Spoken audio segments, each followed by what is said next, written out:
Because aren't trials and difficulties a daily part of our lives? Are they? Are they? I think women understand that really well. Really well. Because I don't know about you, but for me at least, when I was younger, I used to think when I grow up, inshallah, things will be fine. I used to think, you know what? When I will turn 18, when I will get married, when I will move out, when I'll be a mom, when I'll be this and this and this, things will be good. They'll be in control. But what I realize is that as life goes on, difficulties and tests, they never go away. In fact, they only increase. They only intensify. They only get worse as life goes on. So this is something that we need to learn about. How is it that I can deal with life's problems properly so that I'm not miserable all the time? Because when difficulties are a part of life, if we're not taking them as blessings, they're going to make us unhappy. They're going to make us miserable. When you look at the Prophet ﷺ's life, when you look at his description that the Sahaba gave, what do we learn? He was the person whose face was like the full moon. What does that mean? He smiled a lot. But when you study the life of Rasulullah ﷺ, no matter which part of his life, what is it that you find? That he lived a very difficult life. He was born an orphan. His mother died. Right? His grandfather died.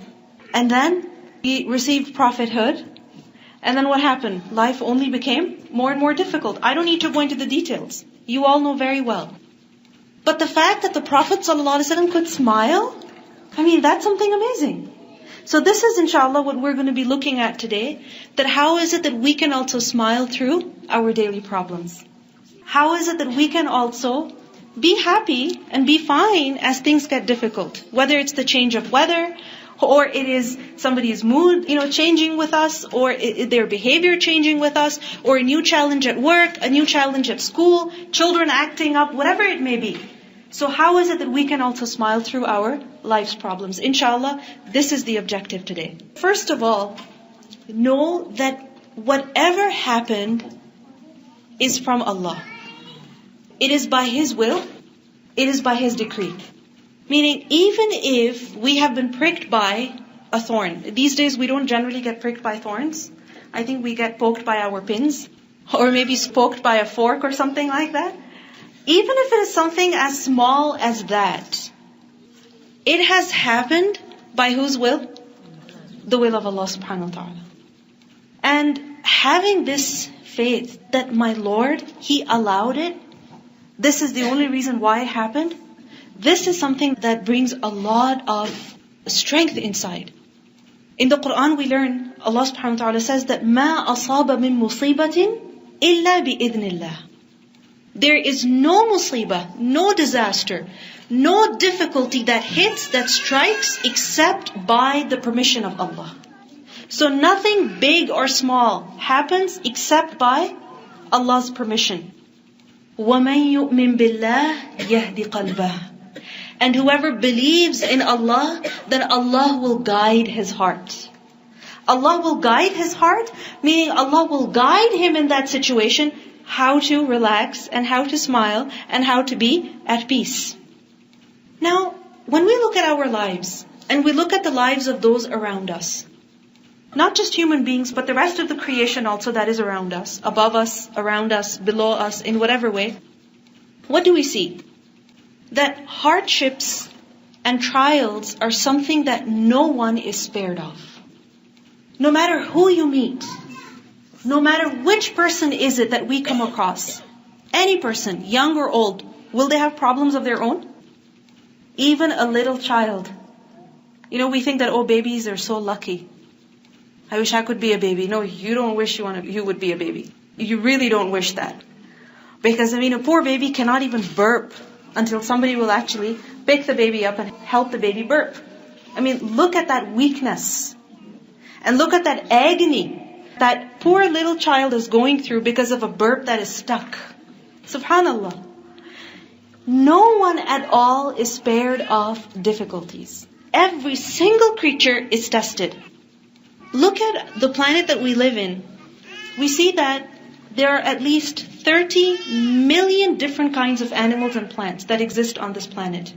30 million kinds. Not number, it's the types, species. And everywhere you look, land or water, you look at living things going to extraordinary lengths in order to survive. Really, the struggle they go through in order to survive is just amazing. Now here, I would like to mention a few examples, just so that when we put it into perspective, our problems, they don't seem that bad to us. If you go to the underwater world, you look at a Pacific giant octopus. Now, a giant octopus, all right? A pretty strong creature. A female Pacific giant octopus will watch her eggs for 6 months. After it lays its eggs, she will watch her eggs for 6 months, not leaving even once for food. And what that means is that after 6 months, finally when her eggs will hatch, she is starving. She will die. So when she goes to a safe place in order to lay eggs, basically, she's going to her grave. In the Arctic, you look at reindeer. Reindeer are constantly on the move. Why? In search of food.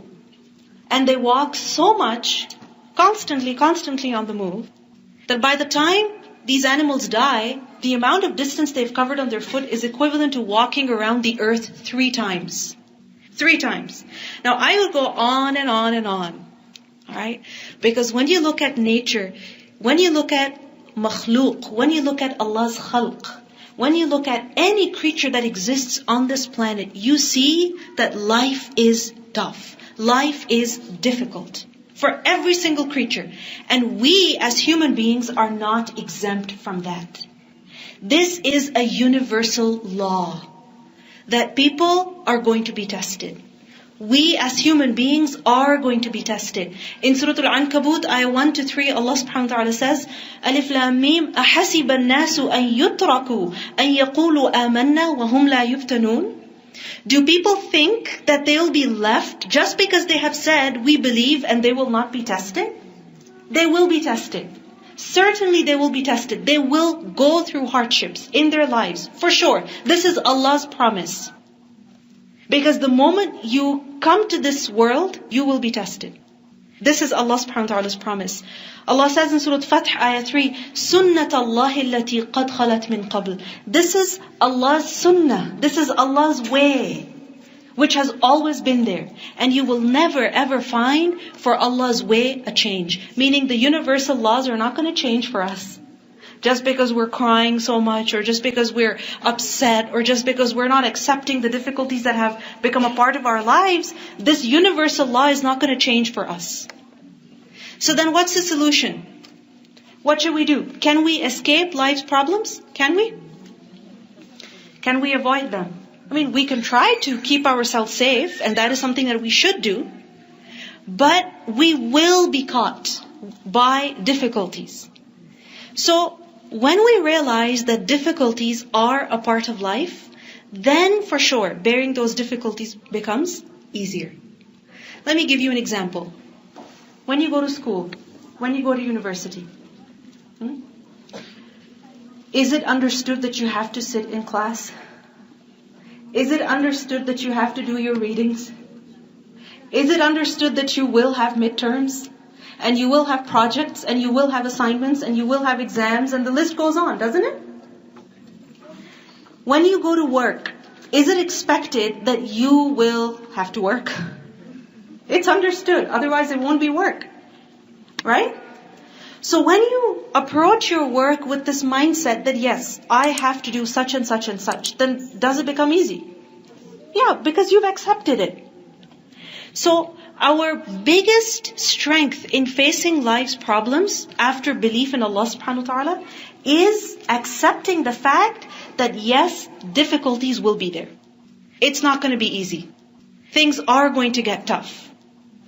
Another thing that helps us in dealing with life's problems is, like what I mentioned earlier, that nothing happens except by the will of Allah. And nothing happens except by Allah's decree.